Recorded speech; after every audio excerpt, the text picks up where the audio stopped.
Kidney का treatment और kidney failure का ट्रीटमेंट अलग अलग कैसे है। साइंस इंजीनियरिंग में जो ध्यान दिया जाता है वो है किडनी के ऊपर, किडनी की फेलियर कंडीशन के ऊपर। किडनी के अंदर जो नुकसान एक बार हो जाता है वो परमानेंट टाइप का होता है, वो रिवाइव नहीं हो सकता। क्योंकि किडनी के फेलियर का पेशेंट जब किडनी का ट्रीटमेंट शुरू करता है तो किडनी के अलावा वो सब कुछ भूल जाता है कि उसकी बॉडी में और भी ऑर्गन्स है।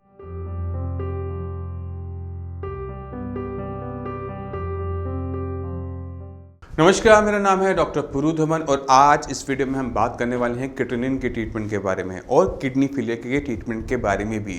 अब ये सुनकर आपके माइंड में एक छोटा सा सवाल ज़रूर आ रहा होगा कि किडनी का ट्रीटमेंट और किडनी फेलियर का ट्रीटमेंट अलग अलग कैसे है।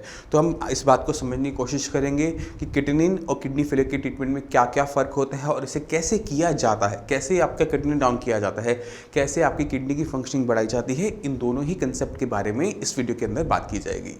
अगर एक किडनी फेलियर का पेशेंट सिर्फ अपना किडनी डाउन करना चाहता है तो ये बहुत आसान है, क्योंकि किडनी जो है हमारी मांसपेशियों में बनने वाला वेस्ट मटेरियल है। तो अगर कोई किडनी फेलियर का पेशेंट अपनी डाइट को इस तरह से बदलाव कर ले कि उसका वेट डाउन होना शुरू हो जाए, मांसपेशियां कम होनी शुरू हो जाए, तो जैसे जैसे मांसपेशियां कम होंगी वैसे वैसे किडनी बनने वाली जगह भी कम होती चली जाएगी और किडनी के लेवल डाउन होने शुरू हो जाएंगे।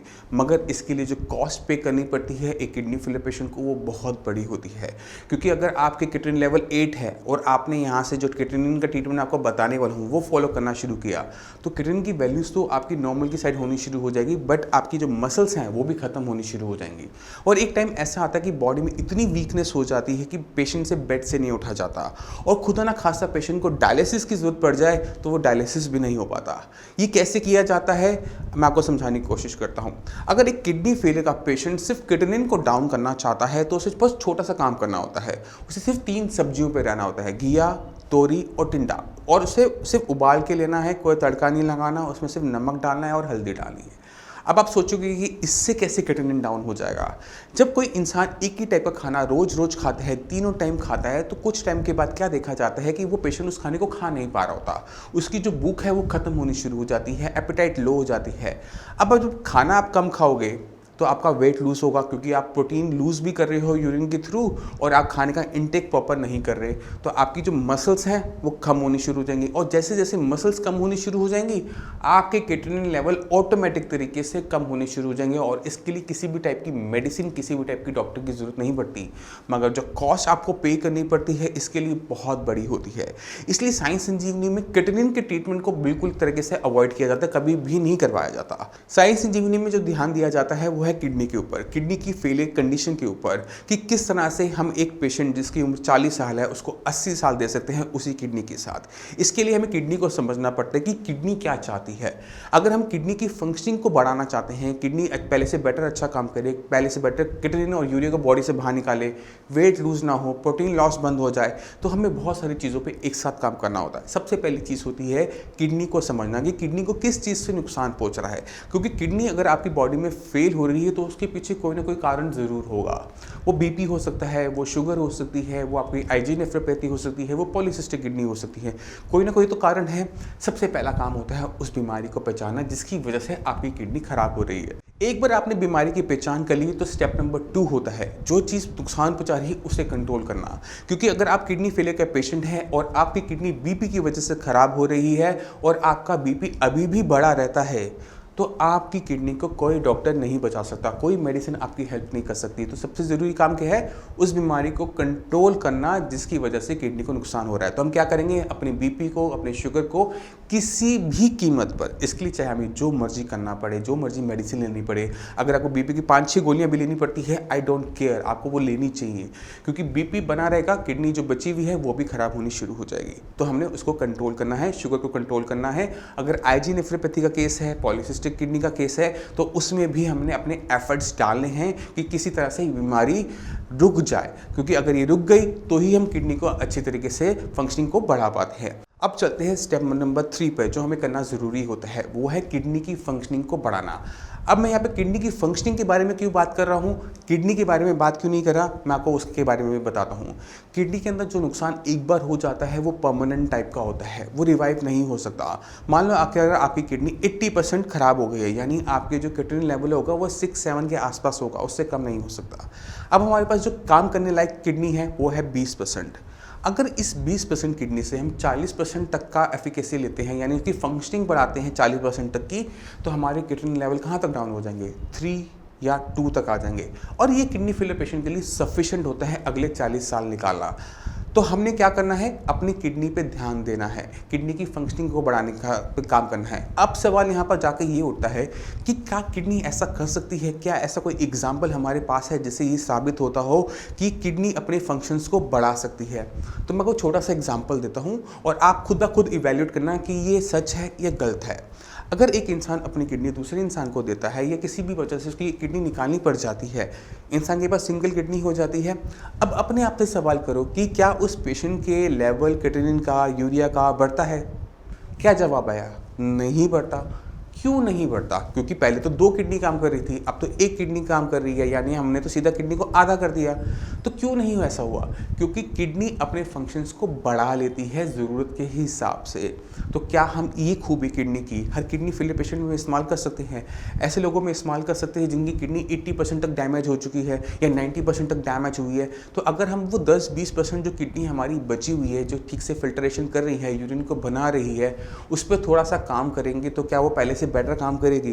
क्या हमारे किडनी लेवल डाउन हो जाएंगे? क्या हमारे यूरिया लेवल डाउन हो जाएंगे? हो जाएंगे। इसके लिए हमें क्या करना है?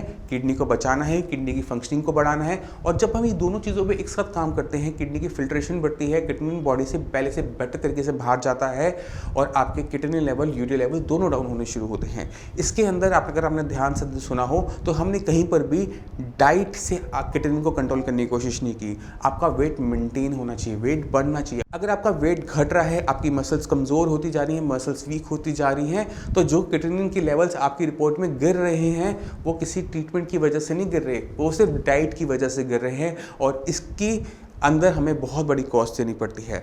अगर कोई पेशेंट है जिसकी उम्र 40 साल है और इंडिया में जो एवरेज एज है वो है 80 ईयर्स, अब आप सोचो क्या आप इस डाइट को, घिया तोरी टिंडे वाली डाइट को अगले 40 साल खा पाओगे? क्या इस डाइट पर रहकर आप 40 साल क्या अपने बॉडी को सर्वाइव कर पाओगे? क्योंकि किडनी के फेलियर का पेशेंट जब किडनी का ट्रीटमेंट शुरू करता है तो किडनी के अलावा वो सब कुछ भूल जाता है कि उसकी बॉडी में और भी ऑर्गन्स हैं, उसकी बॉडी के अंदर उसका ब्रेन है, उसका हार्ट है, उसके लंग्स हैं, उसके पेनक्रियाज हैं, उसका लीवर है। अगर आप खाना इस तरह से खाओगे, घिया तोरी टिंडा, तो आप खुद इमेजिन कर सकते हो कि आने वाले टाइम के अंदर जो बचे कुछ ठीक ठाक ऑर्गन्स हैं वो भी फेल होना स्टार्ट हो जाते हैं। इसी वजह से शुरू में आपको रिजल्ट्स बहुत अच्छे देखने को मिलते हैं कि आपकी केएफटी रिपोर्ट के अंदर आपके क्रिएटिनिन का लेवल डाउन हो रहा है, मगर over the period of time जब जैसे जैसे आपकी मसल्स कम होनी शुरू होती हैं वैसे वैसे आपकी बॉडी में वीकनेस आनी शुरू होती है और धीरे धीरे आपकी बॉडी के जो बचे ऑर्गन्स हैं वो भी कमज़ोर होना शुरू होते हैं। और सबसे पहले होता है आपका हार्ट, क्योंकि जो हमारा हार्ट है वो भी मसल्स का बना हुआ है, उसे हर सेकंड पंप करना पड़ता है। और अगर ये वीक होना शुरू हो जाएगा तो ब्लड की पंपिंग नहीं हो पाती ब्लड बॉडी के अंदर, और इसका रिजल्ट क्या होता है? कार्डियक फेलियर, यानी हार्ट फेल कर जाता है। इसी वजह से हम अवॉइड करते हैं ड्रास्टिक वेट लूज़ करवाना किडनी फेलियर पेशेंट के लिए। किडनी फेलियर पेशेंट को अपना वेट मेंटेन करना चाहिए, क्योंकि उसकी बॉडी में जो बीमारी है वो वैसे ही पेशेंट को कमज़ोर बनाते हैं, क्योंकि जो भी आप खाना खाते हैं, जो भी बॉडी में प्रोटीन बनता है वो यूरिन के थ्रू बाहर जा रहा होता है। तो ऐसी कंडीशन के अंदर हमें उस प्रोटीन का जो लॉस है उसे भी काउंटर करना होता है और पेशेंट की बॉडी के अंदर मसल मास बनाए रखना होता है। क्योंकि ये अगर ट्रीटमेंट 1-2 साल में हो जाता, 1-2 महीने में हो जाता, तो कुछ टाइम के लिए डाइट को कंट्रोल कर अपने लेवल्स को कंट्रोल करना एक आसान तरीका था, मगर हमें पता है कि बीमारी हमारे साथ ज़िंदगी भर रहने वाली है। इसी वजह से जो भी तरीके अपनाए जाते हैं वो इस तरह से अपनाए जाते हैं कि जो लंबे टाइम तक किए जा सके। अगर कोई भी चीज़ आप ऐसे करते हो जो शॉर्ट पीरियड के लिए तो अच्छी है बट लॉन्ग पीरियड के लिए नुकसानदेह है, वहाँ पर हमारी बॉडी को, ओवरऑल बॉडी को, सिर्फ किडनी को नहीं, ओवरऑल बॉडी को बहुत बड़ी कॉस्ट को पे करना पड़ता है। इसी वजह से क्रिएटिनिन के ट्रीटमेंट को समझना ज़रूरी है किडनी फेलियर पेशेंट के लिए, और किडनी के ट्रीटमेंट को समझना बहुत ज़रूरी है। अक्सर पेशेंट क्रिएटिनिन के ट्रीटमेंट को किडनी का ट्रीटमेंट मान लेते हैं, और मज़े की बात यह है कि क्रिएटिनिन खुद में कोई बीमारी नहीं है। क्रिएटिनिन हमें बताता है किडनी फेलियर के बारे में। जिस तरह से कहीं पर अगर आग लगी है तो हम धुआं देख के आइडिया लगाते हैं कि वहाँ पर आग लगी है, उसी तरह से हम क्रिएटिनिन को देखकर आइडिया लगाते हैं कि बॉडी के अंदर किडनी फेल हो रही है। और जिस तरह से आप आग को बुझाते हो धुएं को भगाने के लिए, हमें किडनी पे काम करना चाहिए क्रिएटिनिन को भगाने के लिए, ना कि हमें क्रिएटिनिन पे काम करना चाहिए। तो बहुत इंपॉर्टेंट चीज़ें हैं जो किडनी फेलियर पेशेंट के बेसिक्स को पता होना चाहिए। आपको पता होना चाहिए कि आप क्या कर रहे हो, आप क्या क्रिएटिनिन का ट्रीटमेंट कर रहे हो या फिर आप किडनी का ट्रीटमेंट कर रहे हो। दोनों के बीच के जो डिफरेंस है उसको समझने की कोशिश करना। अब मैं चाहता हूं कि आप कुछ किडनी फेलियर के पेशेंट से मिले, उनकी रिपोर्ट देखें, तो आपको क्लियर कट आइडिया मिल जाएगा कि साइंस इंजीनियरिंग किस तरह से पेशेंट्स की हेल्प करती है।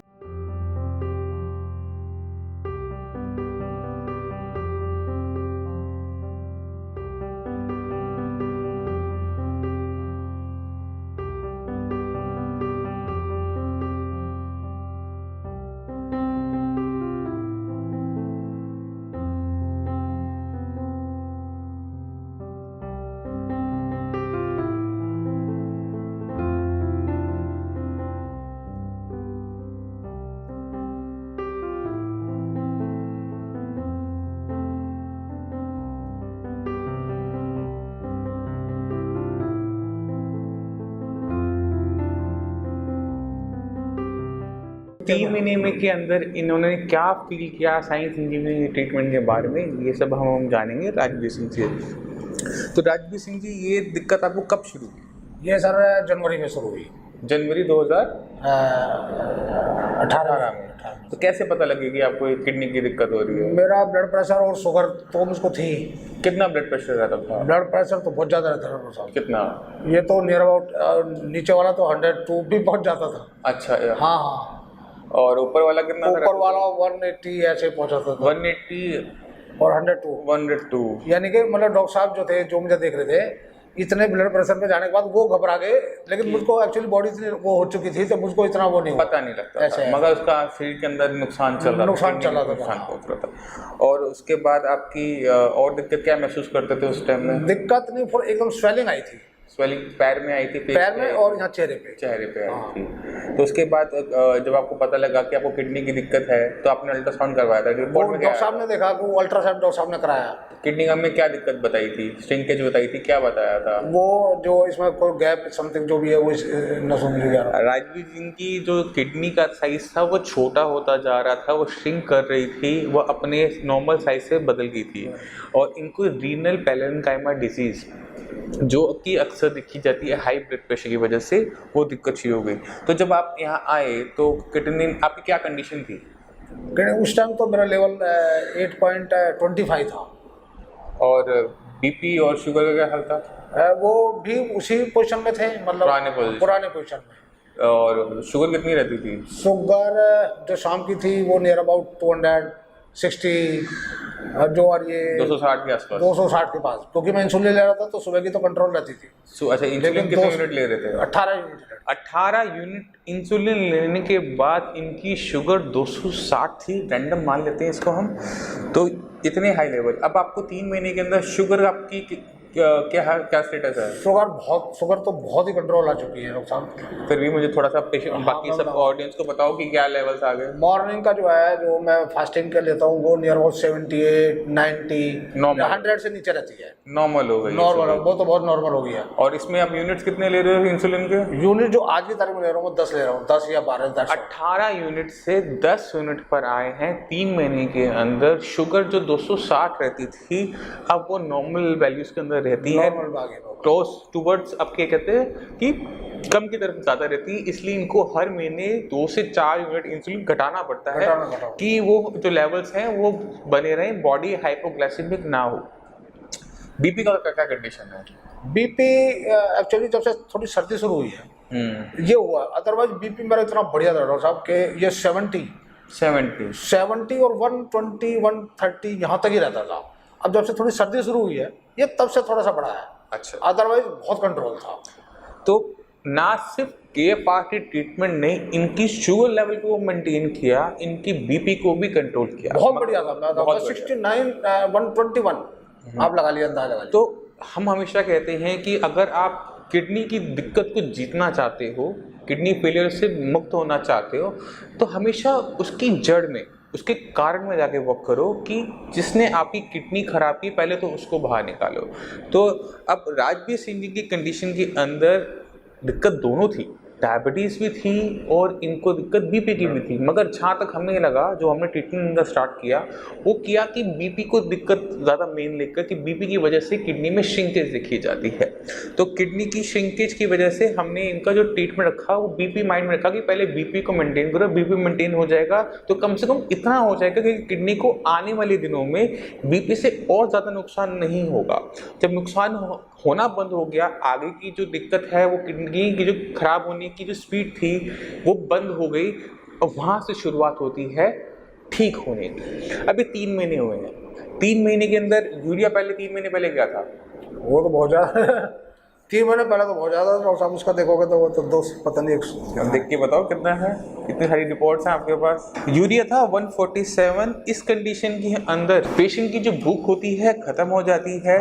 ये जो कंडीशन के अंदर पेशेंट को नोजिया आना शुरू हो जाता है, खाना अच्छा नहीं लगता, भूख खत्म हो जाती है और पेशेंट अपना रेगुलर वेट लॉस कर रहा होता है। 2 रीज़न से, एक तो यूरिन में प्रोटीन आ रहा होता है, उस वजह से शरीर में से प्रोटीन बाहर चला जाता है, और दूसरा कि जो आपकी भूख है वो खत्म हो जाने की वजह से आप खाने का इंटेक कम कर देते हो और लेवल्स आपके बिगड़ने शुरू होते हैं। ये 151 मैक्सिमम में जो इनका गया हुआ है 151। अब क्या कंडीशन है 3 महीने के ट्रीटमेंट के? अब तो बहुत बढ़िया सर, भूख तो बहुत तेज लगती है। भूख तेज। यूरिया का लेवल क्या है? यूरिया का अभी मैं लास्ट आपने उसमें देखा है, अभी तो मोबाइल में आपने उसमें मोबाइल में देखा था। जहाँ तक है मेरा 50-60 के पास है। बहुत ज़्यादा, बहुत कम। अब जो लेवल है इनका है 57 नॉर्मल नहीं है, नॉर्मल के बहुत पास है। जब आपके लेवल इतने डाउन हो जाते हैं तो आप ये समझिए ये डाउन क्यों हुए, किस वजह से हुए। यूरिया जो है वो लीवर बनाता है, लीवर बनाने के बाद उसको ब्लड में छोड़ देता है, किडनी उसको शरीर से बाहर करती है। ये एक नाइट्रोजनस फेस मटेरियल है जिसे बॉडी से बाहर चला जाना चाहिए। अगर ये शरीर में इकट्ठा होता रहता है तो ये अलग टाइप के दिक्कतें पैदा करता है, जैसे भूख ना लगना, मुँह से स्मेल आना, फिश जैसी स्मेल आना।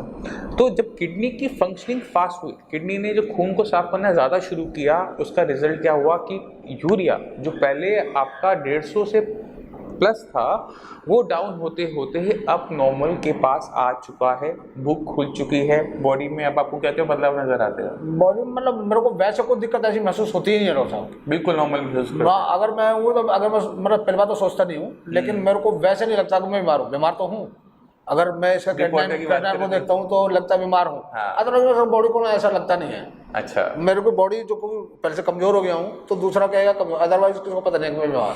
तो आपने खुद देखा, जब हम किडनी का ट्रीटमेंट नहीं करते, जब हम किडनी का ट्रीटमेंट करते हैं तो किडनी अपने आप डाउन होता है। उसके लिए हमें अलग से कोई चीज़ नहीं करनी पड़ती। पेशेंट चावल भी खा सकता है, पेशेंट अपनी चपाती भी खा सकता है, पेशेंट पराठे भी खा सकता है, पेशेंट अपने गाजर मूली प्याज के पराठे खाए।